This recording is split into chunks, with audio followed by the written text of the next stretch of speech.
Well, good morning, friends, and welcome to my channel. I am Crystal, and this is Homemaking on the Homestead. And today we're going to talk a little bit about spring cleaning.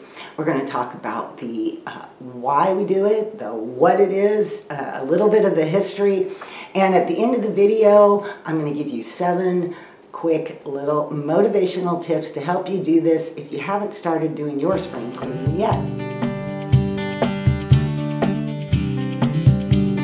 I realize this is Friday, and for those of you who might be wondering, where is the Coffee with Crystal?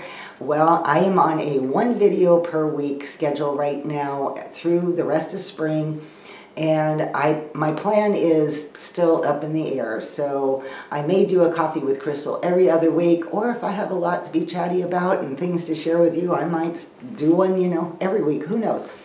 I'm just going to kind of go back and forth on topics and different things throughout the rest of this spring and just see how that goes. So I've been trying to figure out the perfect place to sit down and do this video, so I decided to come into my freshly spring cleaned sunroom that I kind of reorganized, and the lighting from this window over here is, it's pretty much pretty big, so I feel like I kind of look washed out. We'll see if I can correct that, but that is why I am in here, because I just cleaned this the other day and it feels so nice. Anyway, on to our topic.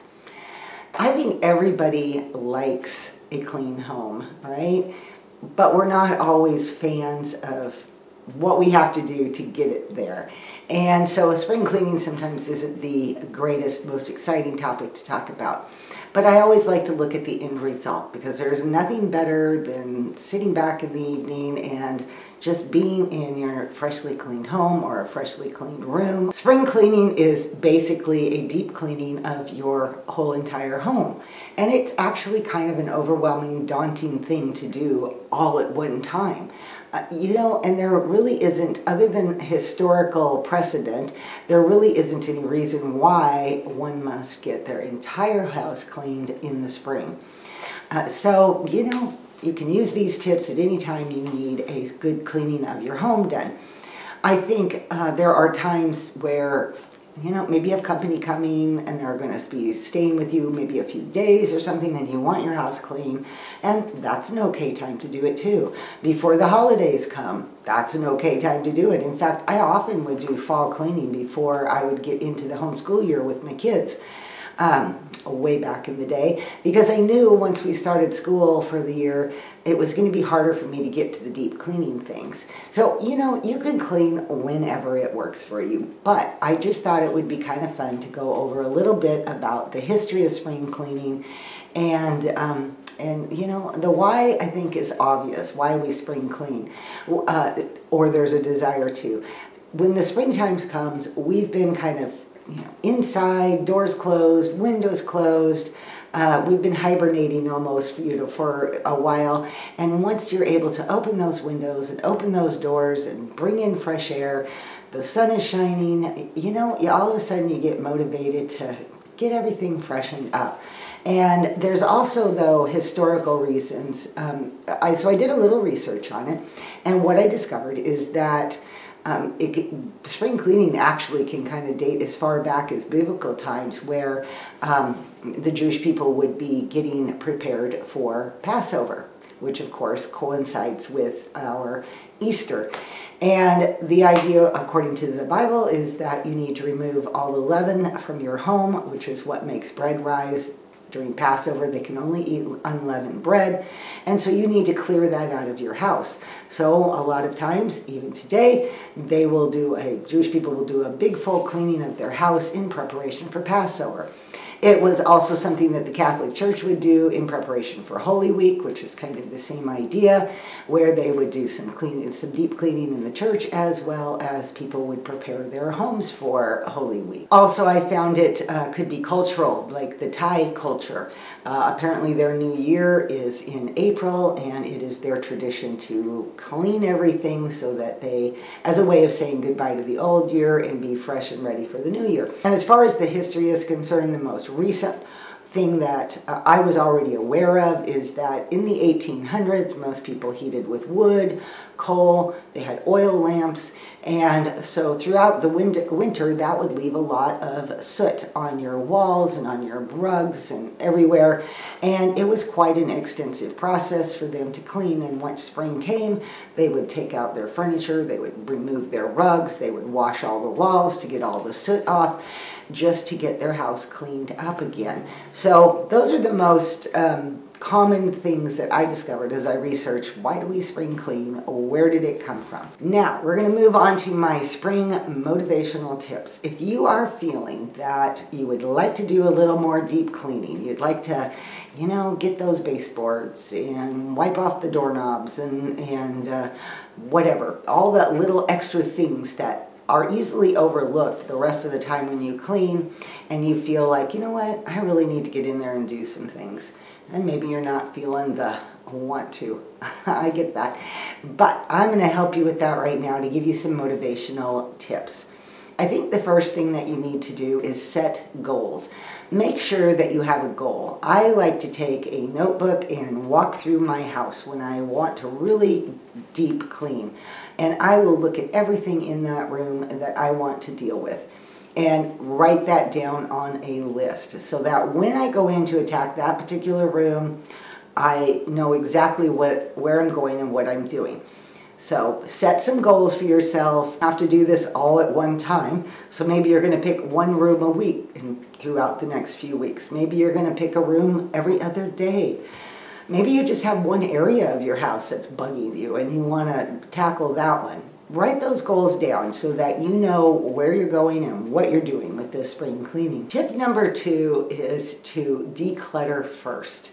You don't want to be cleaning your clutter. That is not something that is fun to do, and there's really no reason for it. So deal with all your clutter first. Put things back in their places.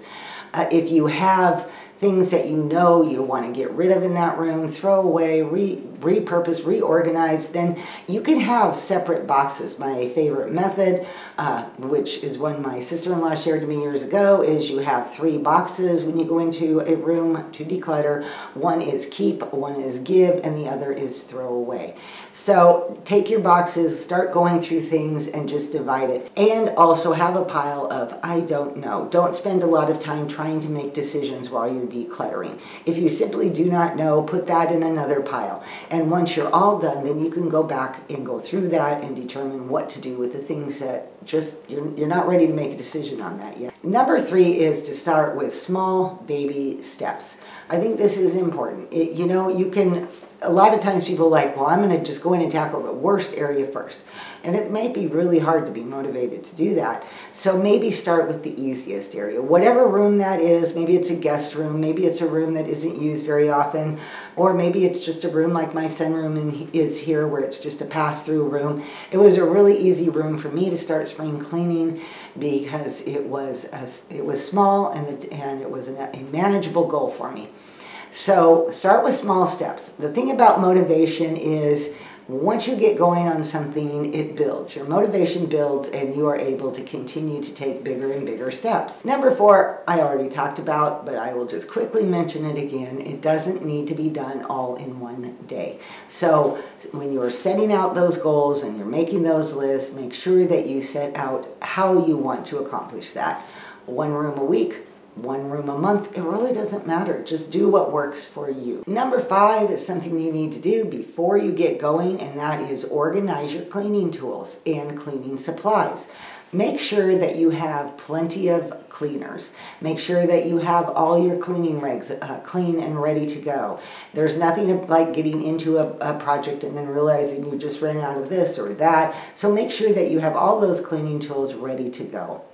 You can also put them into a basket, or even I've seen those little totes with the handle that you can carry from room to room so that they're all right there, easy to access. Number 6, I think, is really important, and that is to set a deadline to finish it all. If your goal is, I'm going to spring clean my house, and I don't mind taking 2 months to do it, but set a deadline for yourself. The biggest thing with spring cleaning is that it is so easy to get distracted. So you can walk into a room and you can just take stabs at everything, and next thing you know, the closet stuff has been pulled out, this has been pulled out, and you have a big mess, and then the phone rings and now you're distracted, and in the end of the day you haven't really accomplished anything. So when you have a deadline, you could even have daily deadlines, just so that you can avoid distractions and go through the room in a process that allows you to not make a huge mess. And number 7 is an absolute must for me, because I do this all the time anyway, but have something to listen to. It could be music, it could be your favorite podcasts, it could be audiobooks, it could be the Bible, it could be whatever you would like. But I do this all the time, and I will listen to all of the above. I'm not a huge music listener. When I work, I tend to like to focus on something like a podcast or an audiobook. Whatever it is, use that to keep you motivated, to keep you engaged in something while you are cleaning, because cleaning is just one of those must-do tasks, and it doesn't take a whole lot of concentration necessarily, so it is nice to have something in the background that you can listen to keep you motivated. And last but not least, I wanted to share a fun little book with you, and this is How the Queen Cleans Everything. This book is by Linda Cobb. I got it off of Thrift Books for like $4 or $5, so it wasn't an expensive book, but it is definitely a fun book to read through. She has this book is filled with all kinds of cleaning tips. So if you have a tough cleaning job and you do not know what to do, I'm going to tell you for sure you're going to find an answer and a solution in her book. It is easy to read, has cute little drawings throughout the book, a great index in the back to help you find exactly what you need. How do I get those stains out of my coffee cups? You know, that kind of thing. And I think it's also motivating. Sometimes it is just helps give you that extra boost of motivation before you get started, especially because she is a lighthearted author. Also, she has a nice section on spring cleaning, and she goes into several details and things. So there you go. How the Queen Cleans Everything by Linda Cobb. You could probably also check it out at your library, just to help give you that extra motivation to get in there and deep clean your home. All right, ladies, I hope you found today's video interesting. I hope it gave you some motivational tips if you've been wanting to get in there and clean your home. Also, if you haven't because you're busy and spring has other things going on, and maybe you're feeling a little bit of guilt because I should be cleaning my house, you get to know now that you do not have to clean it in the spring. You can clean it whenever it works for you and your schedule. I hope you all have an awesome and wonderful day today and week ahead, and I will see you in my next video next Friday. Bye-bye.